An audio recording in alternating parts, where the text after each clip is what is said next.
ഇന്നിപ്പം നല്ല ക്രിസ്പി ആയിട്ടുള്ള ചിപ്സ് ഉണ്ടാക്കാൻ നോക്കിയാലോ. ചിപ്സ് ഉണ്ടാക്കാനായിട്ട് ഒരു കൊലയാണ് മേടിച്ചത്. കയ്യിൽ അതിൻ്റെ കറയൊക്കെ പറ്റാതിരിക്കാൻ കുറച്ച് വെളിച്ചെണ്ണയൊക്കെ തേച്ചിട്ടുണ്ടായിരുന്നു. പക്ഷേ കയ്യിലൊക്കെ ആ ഇരുമ്പിൻ്റെ ഒരു കറ കയ്യിലൊക്കെ പറ്റിയിട്ടുണ്ട്. ഇതിൻ്റെ കറയായി കഴിഞ്ഞാൽ പിന്നെ കയ്യിൽ നിന്ന് പോകാൻ നല്ല ബുദ്ധിമുട്ടുണ്ട്. തൊലി പൊളിക്കുന്നതെന്ന് വെച്ചാൽ നമ്മൾ അതിൻ്റെ തൊലി കൂടെ ചെറിയൊരു വര ഇങ്ങനെ മുറിച്ചത് പോലെ ഇട്ടിട്ട് ഞാൻ ഈ ഇരുമ്പ് തിരിച്ച് പിടിച്ചിട്ടാണ് ഇതിൻ്റെ തൊലി ഇങ്ങനെ ഇളക്കി വിടുന്നത്. അപ്പോൾ നമുക്ക് പെട്ടെന്ന് ഇളക്കി വിടാൻ പറ്റും. ഇച്ചിരി പാടുണ്ട് ഇതിൻ്റെ തൊലി ഇങ്ങനെ ഇളക്കി വിടാൻ. ചിലതിന് എളുപ്പം ഇളകി വരും, ചിലതിന് തൊലി ഇച്ചിരി പാടായിരിക്കും. ഇതിൻ്റെ തൊലിക്ക് വലിയ കട്ടിയൊന്നും ഇല്ലാത്ത തൊലിയാണ്. ഇതിൻ്റെ തൊലിയെല്ലാം നമ്മൾ ചെത്തി വൃത്തിയാക്കി പൊളിച്ച് കളഞ്ഞതിന് ശേഷം ഞാനിപ്പോൾ ഇതൊരു വെള്ളത്തിലേക്കാണ് ഇടുന്നത്. കാരണം എന്ന് വെച്ചാൽ ഇതിൻ്റെ ആ പുറമേ ഉള്ള ഒരു കറയൊക്കെ അങ്ങ് പോകാൻ വേണ്ടിയാണ്. അപ്പോൾ നമ്മുടെ ഇങ്ങനെ അരിഞ്ഞിടുമ്പോൾ ഒട്ടി പിടിക്കുന്നതിൻ്റെ ആ ഒരു അളവ് ഇച്ചിരി കുറഞ്ഞു കിട്ടും. ഒട്ടി പിടിക്കത്തില്ലെന്നല്ല, പക്ഷേ അതിൻ്റെ ആ ഒരു അളവ് കുറച്ച് കുറഞ്ഞു കിട്ടും, അതിൻ്റെ കറയുടെ ഇത് കുറയുമ്പോഴേ.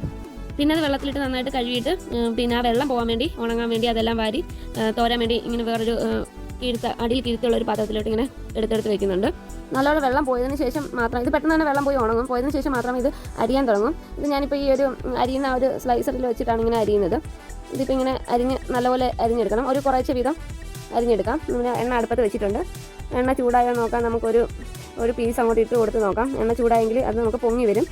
ഈ ഒരു പരുവാകുമ്പോൾ നമുക്ക് ഈ അരിഞ്ഞ് വെച്ചേക്കുന്ന എല്ലാ ചിപ്സിനായിട്ട് അരിഞ്ഞ് വെച്ചേക്കുന്ന എല്ലാ കായും എടുത്തിട്ട് ഇതിലേക്ക് ഇട്ട് കൊടുക്കാം.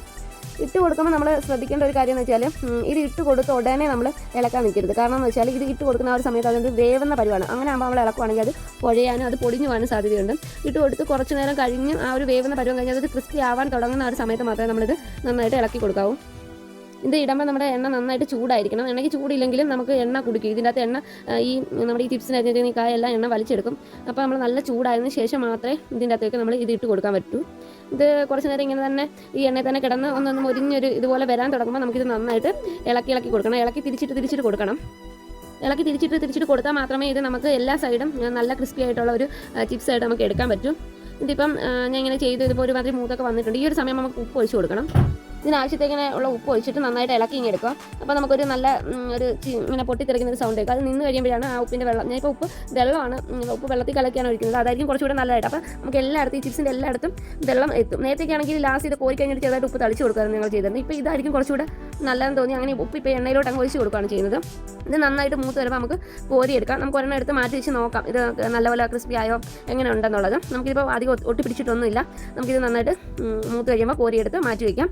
ഇതിൻ്റെ ഇടയ്ക്ക് നമ്മൾ ആ ചിപ്സ് ഇടുന്ന സമയത്തിന് മഞ്ഞ കളർ കിട്ടാൻ വേണ്ടി വേണമെങ്കിൽ കുറച്ച് മഞ്ഞപ്പൊടിയും കൂടി ആഡ് ചെയ്യാം കേട്ടോ. ഇതിനകത്ത് ഇച്ചിരി ചെയ്തിട്ടുണ്ട്.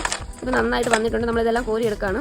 നമ്മളിത് കുറച്ച് അളവിലായിരുന്നെങ്കിൽ നമുക്കിത് പെട്ടെന്ന് തന്നെ മൂത്ത് കിട്ടും. നമുക്ക് പെട്ടെന്ന് എടുക്കാൻ പറ്റും. നമ്മളിത് അരിഞ്ഞ് ഒരു തവണ ഇട്ട് കഴിഞ്ഞതിന് ശേഷം മാത്രമേ അടുത്ത തവണ അരിയാമൂ. കാരണം ഇടുന്നതിന് കുറച്ച് മുന്നേ മാത്രമേ അരിഞ്ഞ് വയ്ക്കാവൂ. അല്ലെങ്കിൽ ഇത് കുറേ നേരം ഇരുന്നാലും ഒന്നിച്ച് അരിഞ്ഞ് വയ്ക്കാൻ പാടില്ല. കാരണം ഒട്ടി പിടിക്കും. അന്ന് നമുക്കിങ്ങനെ ഒരു വേർപെട്ടൊക്കെ കിട്ടണമെങ്കിൽ അതിന് കുറച്ച് മുന്നേ മാത്രം അരിഞ്ഞെടുക്കുക. ഇഷ്ടപ്പെട്ടെങ്കിൽ ലൈക്ക് ചെയ്യുക.